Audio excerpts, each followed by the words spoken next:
जय हिंद बच्चों। MS teaching points YouTube channel पर आप सभी का स्वागत है। तो बच्चों, आज मैं फिर से आप लोगों के सामने विज्ञान का पहला चैप्टर रासायनिक अभिक्रिया एवं समीकरण लेकर के उपस्थित हो गया हूँ। तो बच्चों, मैं आपको बता दूँ कि इसमें हम लोग एकदम बेसिक से पढ़ेंगे। अगर आप कुछ भी नहीं पढ़े होइएगा तभी भी हम आपको पूरी समझाने की हम पूरी कोशिश करेंगे। आपको पूरे के पूरे हम आपको बेसिक से पढ़ाएंगे और विश्वास रखिए, मुझे विश्वास है कि अगर आप लोग उस बेसिक से जितना हम आपको बेसिक से पढ़ाएंगे, अगर आप उसको याद करते चले जाते हैं, है ना, कुछ बेसिक चीज़ें हैं, अगर आप याद कर लेते हैं तो केमिस्ट्री आपको बहुत अच्छे से समझ में आएगी। आपको इतने अच्छे से समझ में आने लगेगी कि बच्चे आप लोग केमिस्ट्री का दीवाना हो जाएंगे। तो चलिए बच्चों, शुरुआत करते हैं सबसे पहले बेसिक से। तो बच्चों, इसमें हम लोगों को पढ़ना है रासायनिक अभिक्रियाएं एवं समीकरण। कहने का मतलब कि इसमें हमें बहुत सारे यौगिकों के नाम पढ़ना होगा और वो यौगिक, है ना, क्या होगा, दोनों के दोनों अभिक्रिया करके एक नए यौगिक का निर्माण करेगा, या कोई बड़ा यौगिक होगा और वह टूट करके दो या दो से अधिक, है ना, यौगिकों का निर्माण करेगा। तो बच्चों, यौगिक को जानने से पहले हम लोगों को तत्व के बारे में जानना होगा, ताकि जैसे कि हम देखते हैं, जैसे ये लिखा हुआ है कैल्शियम कार्बोनेट।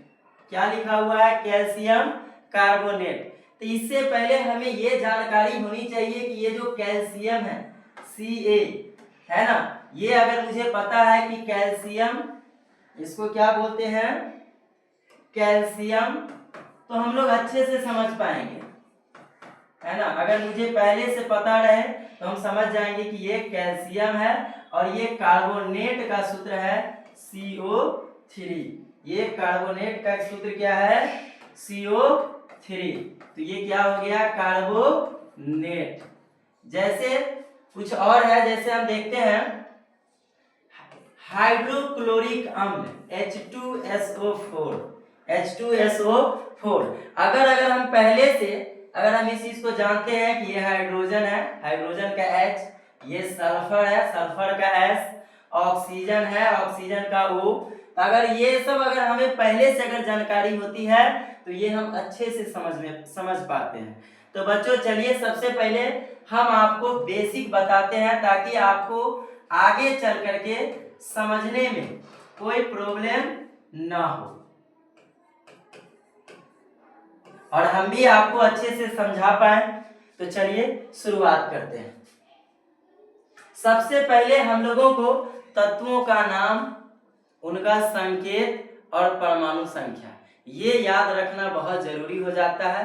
तब ये हम किसी यौगिक के बारे में या कोई बड़ा अणु है उसका सूत्र है तो उसके बारे में हम अच्छे से समझ पाएंगे। जैसे ही देखेंगे हम उसका रासायनिक नाम, है ना, उसको हम पढ़ पाएंगे। ठीक है। तो बच्चों, ये सब जानना बहुत जरूरी है क्योंकि ये सब क्लास 9वीं में ही हम लोग को पढ़ना था। लेकिन अगर आप नहीं भी जानते हैं तो कोई बात नहीं है, हम यहाँ पे नोट कर दिए हैं खूब अच्छे से, और आप इसको नोट कर लेंगे और इसको याद करेंगे ताकि आपको इससे आगे आपको अच्छे से समझ में आए। जैसे कि इसमें याद क्या करना है, तत्व जैसे हो गया हाइड्रोजन। क्या हो गया?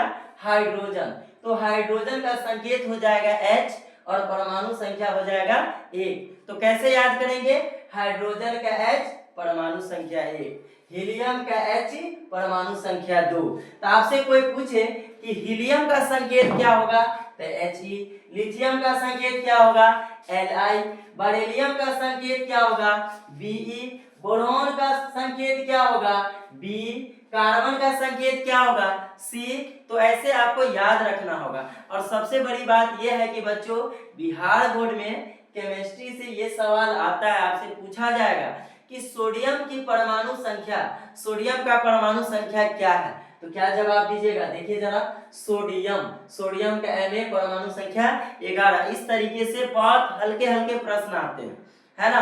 तो बच्चे इसको छोड़ेंगे नहीं, इस सब को याद करेंगे। क्लोरीन का Cl परमाणु संख्या 17, आर्गन का Ar परमाणु संख्या 18। तो इसको याद करने के लिए हमें बार बार पढ़ना पड़ेगा। कैसे पढ़ेंगे?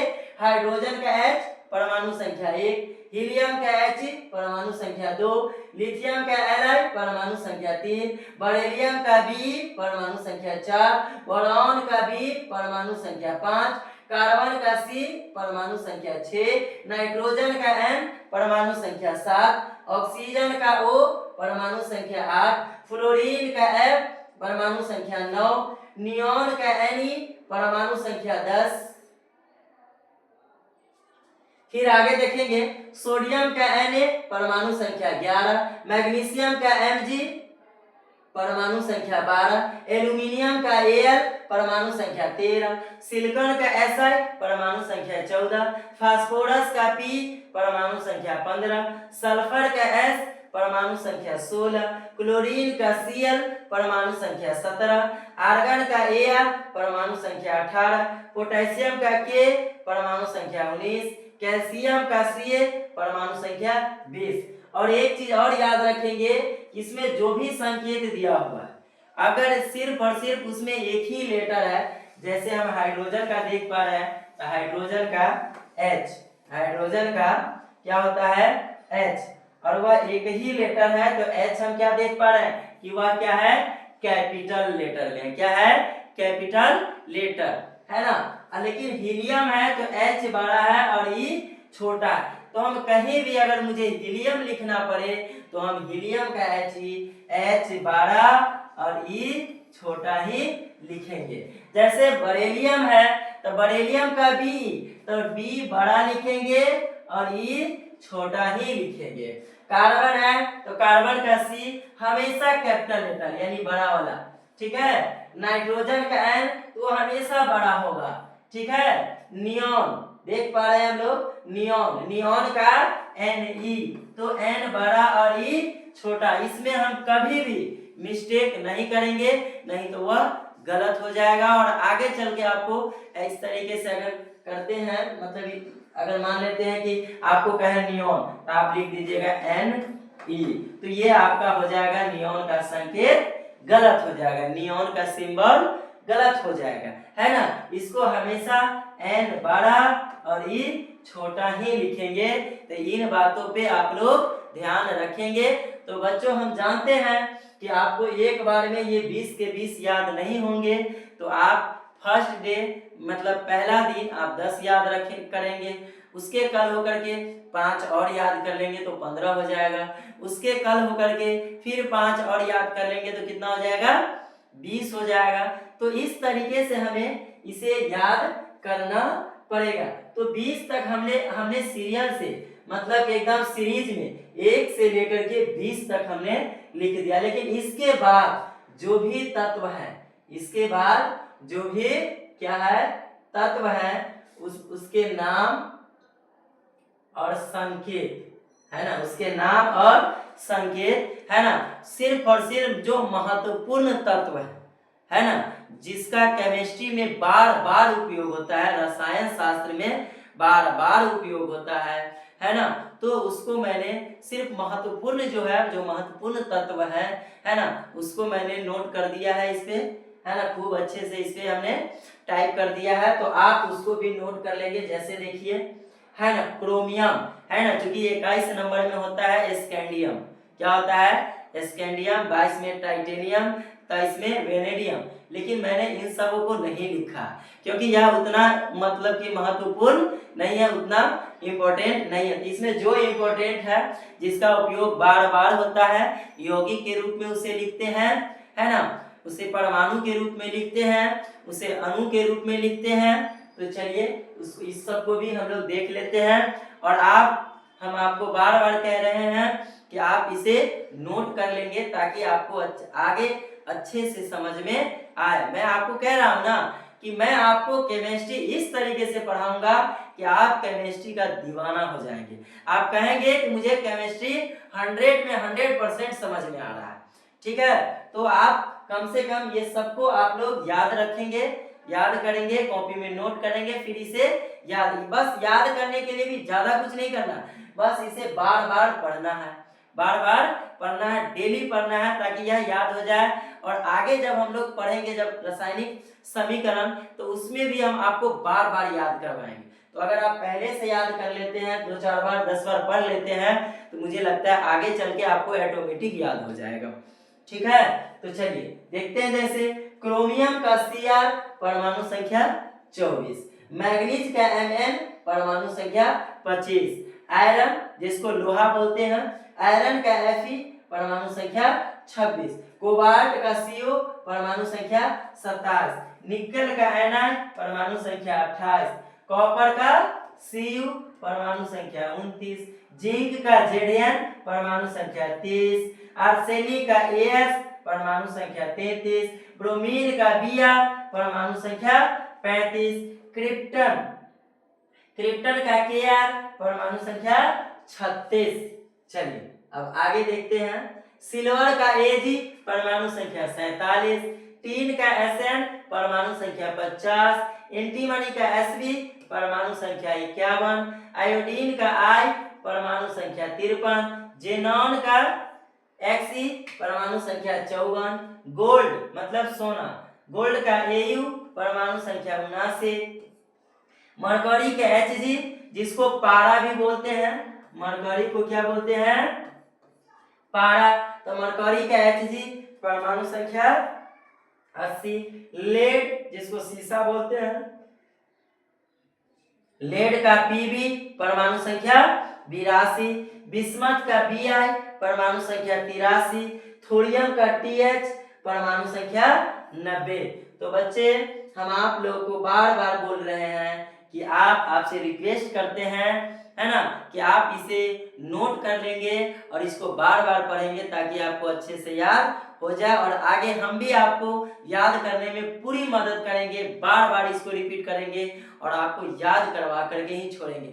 लेकिन आप पहले इसको कम से कम, है ना, घर पे नोट कर लेंगे और इसको बार बार थोड़ा 10 बार 5 बार पढ़ करके, है ना, नेक्स्ट वीडियो में फिर आप आइएगा तो नेक्स्ट वीडियो आपको और अच्छे से समझ में आएगा। इसलिए मैंने सबसे पहले बेसिक समझाने का कोशिश किया है। और बात रही यह, इसमें अभी तक आधुनिक आवर्त सारणी में 118 तत्व है। कितने हैं? 118 तत्व है ना। और हम जब तत्वों का आवर्त वर्गीकरण, केमिस्ट्री का ही चैप्टर है ना, वो चैप्टर जब हम लोग पढ़ेंगे तो उसमें हम आपको 1 से लेकर के 118 तक जितने भी तत्व हैं, प्रत्येक तत्व के बारे में आपको बताएंगे। कौन धातु है, कौन अधातु है, कौन उपधातु है, ठीक है, कौन विद्युत ऋणात्मक है, कौन विद्युत धनात्मक है। आपको प्रत्येक तत्व का परमाणु संख्या और संकेत उसमें हम आपको याद करवा देंगे।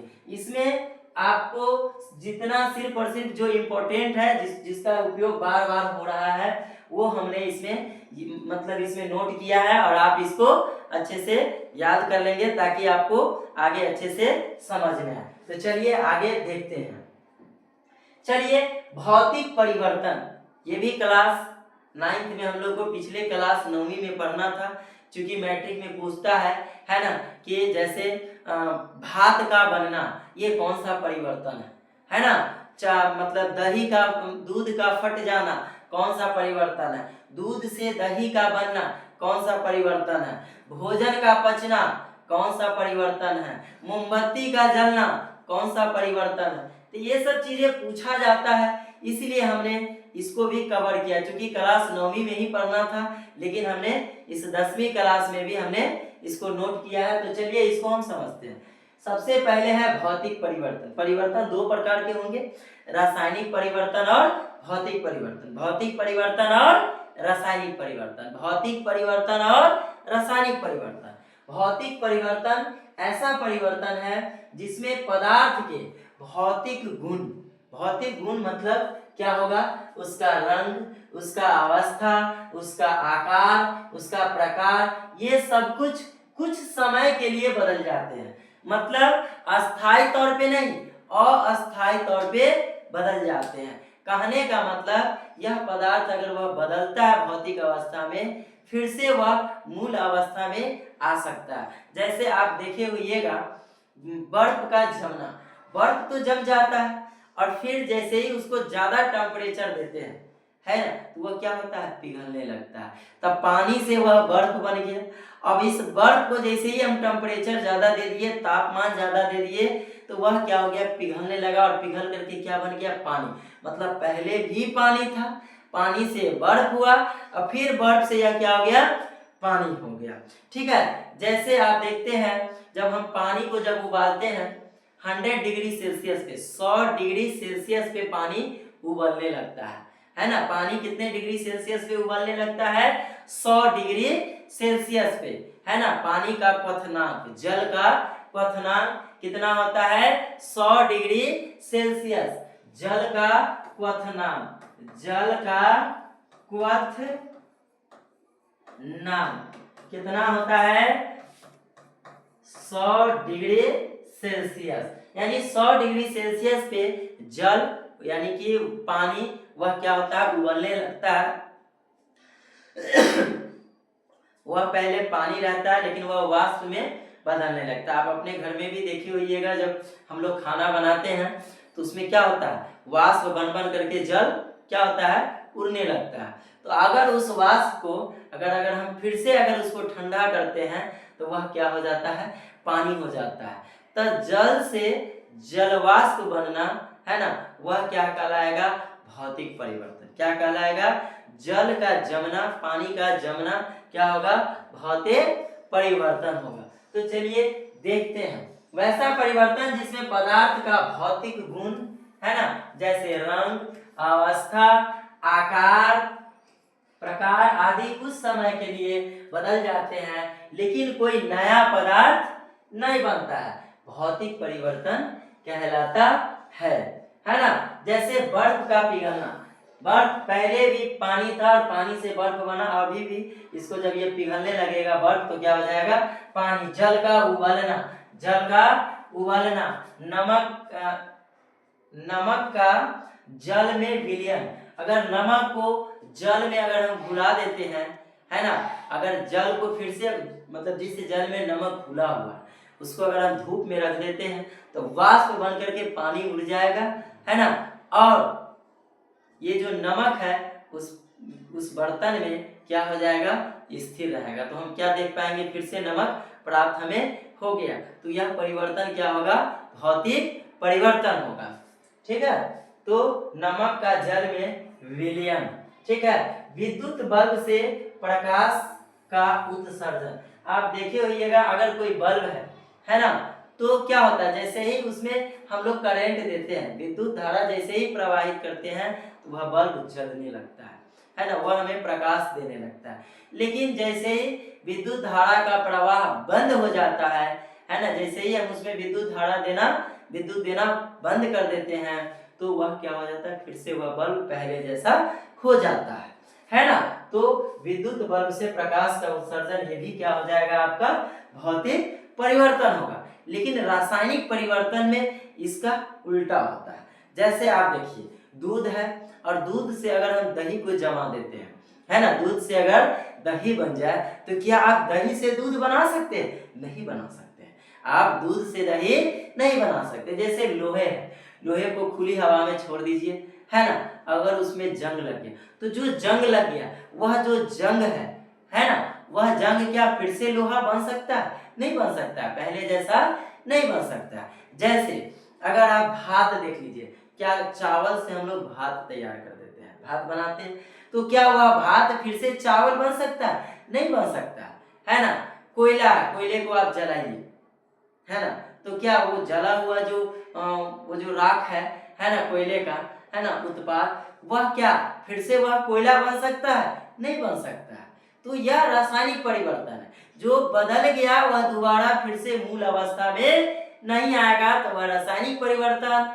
और ये भौतिक परिवर्तन क्या, अगर वह बदल गया है तो अगर फिर से अगर मूल अवस्था में आ रहा है तो वह क्या होगा, भौतिक परिवर्तन। इसमें देख रहे हैं जो कुछ भी है, जल को उबालिए वाष्प बन जाएगा, लेकिन वाष्प को ठंडा कीजिए फिर से वह जल में परिवर्तित हो जाएगा। इसीलिए हम इसको क्या बोलते हैं, भौतिक परिवर्तन बोलते हैं। चलिए, तो रासायनिक परिवर्तन देखते हैं। वैसा परिवर्तन जिसके द्वारा पदार्थ के गुण में अस्थायी परिवर्तन होकर नए गुण वाले पदार्थ का निर्माण हो जाता है। इसमें पदार्थ का क्या होता है, अस्थायी परिवर्तन, यानी कि परमानेंट, वह कभी दोबारा बदल नहीं सकता। अगर दूध फट गया है तो फिर से वह दूध नहीं बन सकता है, ठीक है। तो वह रासायनिक परिवर्तन, जो भोजन पच गया है ना, भोजन जब पचता है तो पहले वह किस रूप में बदलता है, ग्लूकोज के रूप में। तो क्या हुआ, ग्लूकोज फिर से भोजन के रूप में आ सकता है, नहीं आ सकता है ना। तो चलिए देखते हैं, जिसमें जिसके गुण मूल पदार्थ से पूर्णतः भिन्न होते हैं, है ना। आप जैसे कोई चावल है, उससे अगर भात बनाते हैं तो चावल और भात दोनों का गुण अलग अलग हो जाता है। चावल और भात अलग अलग हो जाता है, दोनों का गुण, है ना। दोनों का गुण कभी भी सेम नहीं हो सकता है ना। तो चलिए देखते हैं, इस परिवर्तन के द्वारा परिवर्तित पदार्थ अपनी मूल अवस्था में कभी भी वापस नहीं आता है। जैसे हमने आपको क्या बताया, लोहे में जंग लगना, जो जंग लग गया, जो अलग हो गया लोहे से, तो वह जो जंग है, क्या वह फिर से लोहा बनेगा, नहीं बनेगा, वह लोहा कभी नहीं बन सकता है। कोयले का जलना, कोयला अगर जल गया तो फिर से वह कोयला नहीं बन सकता। शरीर में भोजन का पचना, अगर पच करके वह ग्लूकोज बन गया तो वह ग्लूकोज फिर से दोबारा भोजन के रूप में नहीं आ सकता। फलों का पकना, जो फल पक गया है, क्या हुआ, कोई आम है, अगर उसको पका देते हैं, अगर वह पक गया तो क्या वो पका हुआ आम फिर से वह कच्चा आम में परिवर्तित होगा, नहीं होगा। अच्छा, कोई जीव है ना, कोई जीव जंतु है ना, जैसे हम ही लोग हैं, तो सबसे पहले छोटे थे, छोटे से बढ़ करके बड़ा हो गए, तो क्या हम अब बड़ा हो चुके हैं, तो क्या हम फिर से छोटा हो सकते हैं, नहीं हो सकते। तो किसी जीव जंतु का भी, है ना, उसका वृद्धि होना वह भी रासायनिक परिवर्तन है, यह दोबारा से बदल नहीं सकता है, ठीक है। तो देखिए, लोहे में जंग लगना, कोयले का जलना, शरीर में भोजन का पचना, फलों का पकना, पत्तों का सूखना, है ना। अगर कोई पत्ता सूख गया है तो क्या लगता है, सूखा हुआ पत्ता फिर से हरा हो जाएगा, नहीं। पेड़ पौधों और जीव जंतुओं की वृद्धि, ये भी क्या हो जाएगा, रासायनिक परिवर्तन। मोमबत्ती का जलना, ये भी क्या हो जाएगा, रासायनिक परिवर्तन हो जाएगा। दूध से दही का बनना, ये भी क्या हो जाएगा, रासायनिक परिवर्तन हो जाएगा। भात का बनना, ये भी क्या हो जाएगा, रासायनिक परिवर्तन होगा। मूढ़ी के बारे में आप देखे होइएगा, सुने होइएगा, मूढ़ी खाए भी होइएगा, है ना। वैसे भी हम लोग जब मेला में जाते हैं तो सबसे ज्यादा लोग देखिएगा कि मूढ़ी लोग खरीदता है। मूढ़ी के साथ साथ क्या बोलते हैं, वो कचरी होता है, वो बचका होता है, वो जलेबी होता है, तो ये सब लोग खाने के लिए खरीदते हैं। तो बताइए, वो जो जलेबी बना, जिसमें हम लोगों ने मैदा का उपयोग किया, तेल का उपयोग किया, चीनी का उपयोग किया, है ना, तो क्या वह जलेबी फिर से मैदा में परिवर्तित हो सकता है, क्या वह फिर से चीनी अलग दे सकता है ना, नहीं दे सकता है ना। तो वह जलेबी का बनना, वह भी क्या हो जाएगा, रासायनिक परिवर्तन। दुनिया में कोई भी पदार्थ अगर आप देखते हैं, अगर वह परिवर्तित हो गया, अगर वह मूल अवस्था में नहीं आ सकता है, तो समझ जाइए वह क्या है, रासायनिक परिवर्तन, ठीक है। तो चलिए, अब इससे आगे अब हम लोग आते हैं मुख्य बिंदु पे, है ना। ये सब हम लोग को जानना जरूरी था, ये सब परीक्षा में पूछा जाता है, आपसे पूछा जाएगा कि दूध से दही का बनना कौन सा परिवर्तन है, तो आप क्या जवाब दीजिएगा, रासायनिक परिवर्तन। भात का बनना कौन सा परिवर्तन है, रासायनिक परिवर्तन। तो इसमें से हम आपको बता दें, जैसे कि लोहे में जंग लगना, कोयले का जलना, शरीर में भोजन का पचना, ये सब बहुत इंपॉर्टेंट है, ठीक है। तो इस सबको आप लोग याद रखेंगे। दूध से दही का बनना, ये भी इंपॉर्टेंट है, तो इस सबको आप लोग याद रखेंगे। हम आपको एक ही बार ना कह दिए कि हम आपको जितना समझा रहे हैं आप समझने की कोशिश कीजिए। अगर आपको समझ में ना आए तो आप जरूर कमेंट बॉक्स में अपना कमेंट लिख करके भेज सकते हैं। आप कमेंट में लिखेंगे कि सर मुझे समझ में नहीं आया है, तो हम उस वीडियो को दोबारा से उस चैप्टर पे हम वीडियो बनाएंगे और आपको हम पूरी तरीके से समझाने की कोशिश करेंगे। तो आपसे हमें यही उम्मीद है कि हम आपको जितना भी पढ़ाते हैं, आपको हम जिस तरह से कहते हैं पढ़ने के लिए, आप उस तरह से ही पढ़िए। और हम आपको दावे के साथ कहते हैं कि आपको हम केमिस्ट्री, रसायन शास्त्र 100% समझा करके छोड़ेंगे, है ना। आप रसायन शास्त्र का आप दीवाना हो जाएंगे, ठीक है। तो चलिए देखते हैं। अब रासायनिक अभिक्रिया, रासायनिक अभिक्रिया क्या होता है? दो पदार्थ या दो से अधिक पदार्थ मिल करके एक या एक से अधिक नए पदार्थ बनाते हैं, उसी को क्या बोलते हैं? रासायनिक अभिक्रिया। लेकिन पहले जो पदार्थ जिसको हमने बनाने के लिए उपयोग किया और नया पदार्थ बना, तो वो जो जिसको हमने बनाने के लिए उपयोग किया उस पदार्थ का गुण, अब जो नया पदार्थ बना उस पदार्थ का गुण, दोनों पदार्थ का गुण एक जैसा नहीं हो सकता है ना। दोनों पदार्थ का गुण एक जैसा नहीं हो सकता। तो चलिए देखते हैं ऐसी प्रक्रिया जिसमें दो या दो से अधिक पदार्थ मिलकर एक या एक से अधिक नए पदार्थ बनाते हैं, जिनके रासायनिक गुण अभिकारकों से भिन्न होते हैं, क्या कहलाते हैं? है ना, रासायनिक अभिक्रिया कहलाता है। रासायनिक अभिक्रिया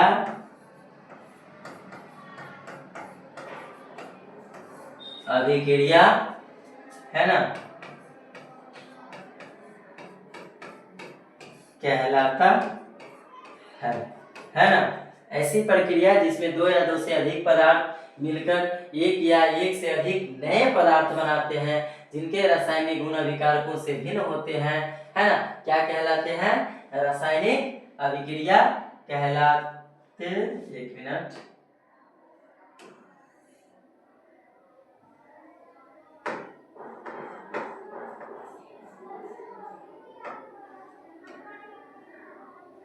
है ना, रासायनिक अभिक्रिया कहलाते हैं।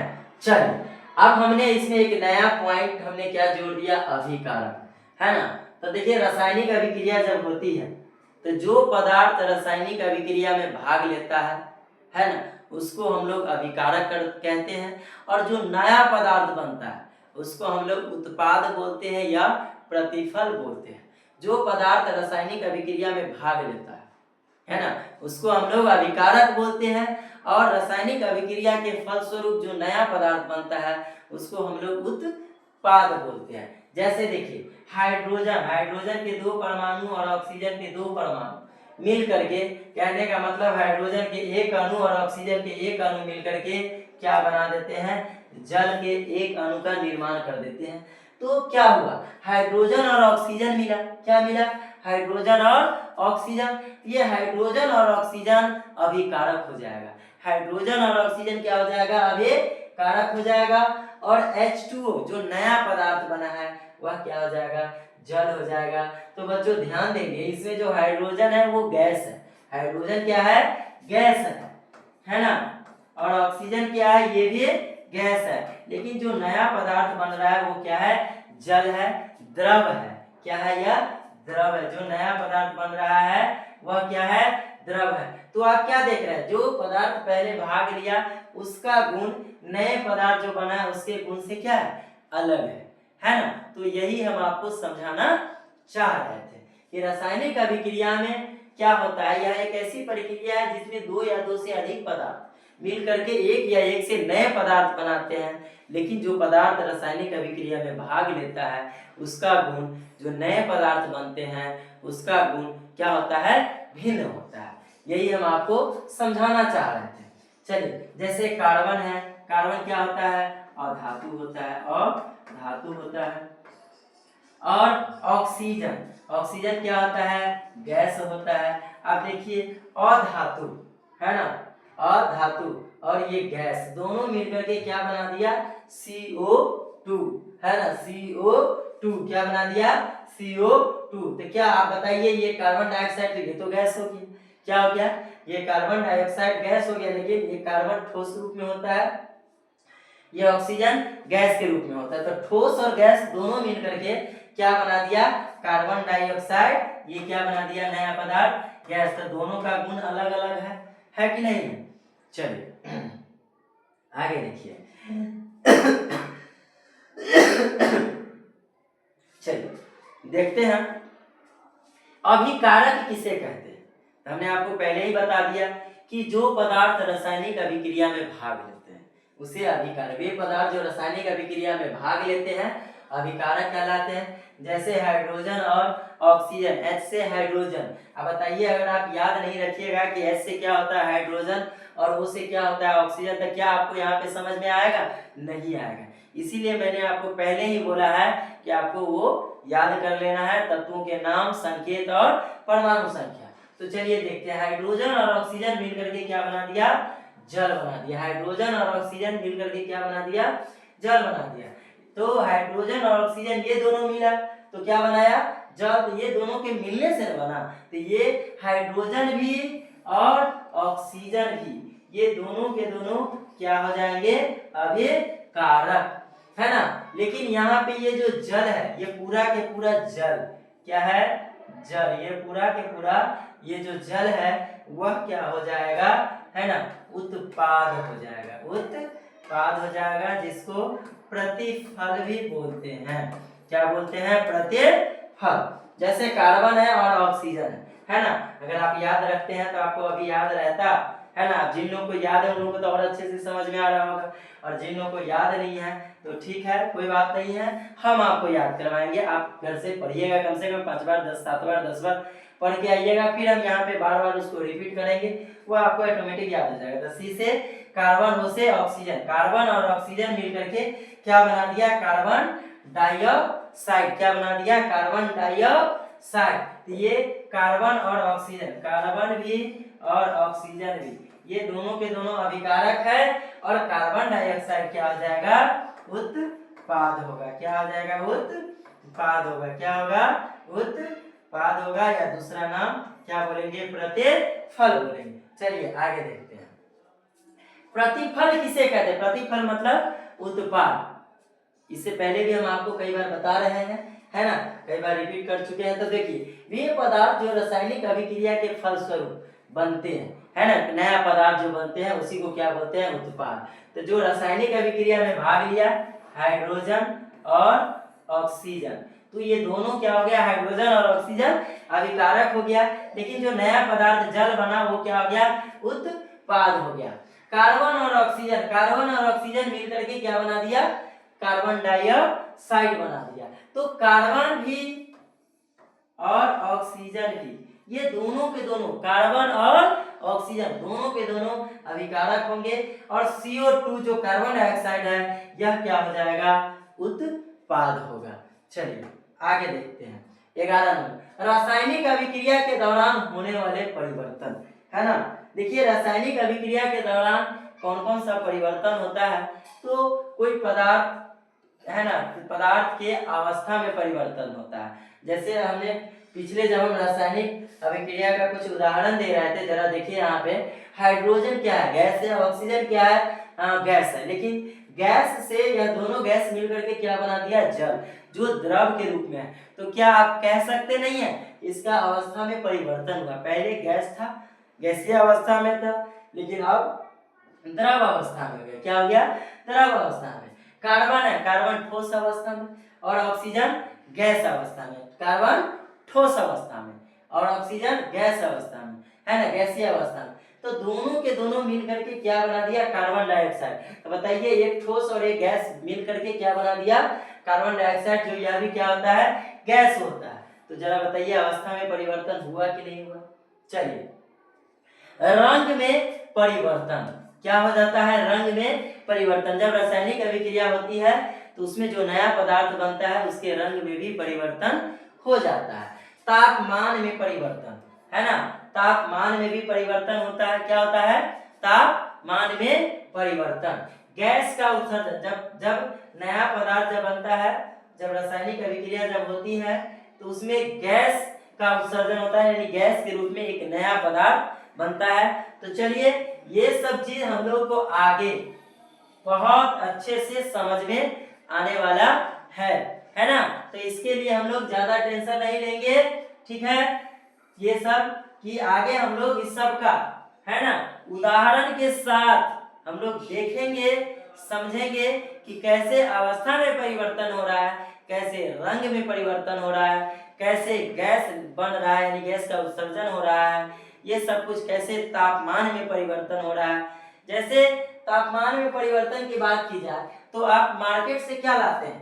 कली चूना। क्या लाते हैं? Calcium oxide. क्या लाते हैं? Calcium oxide.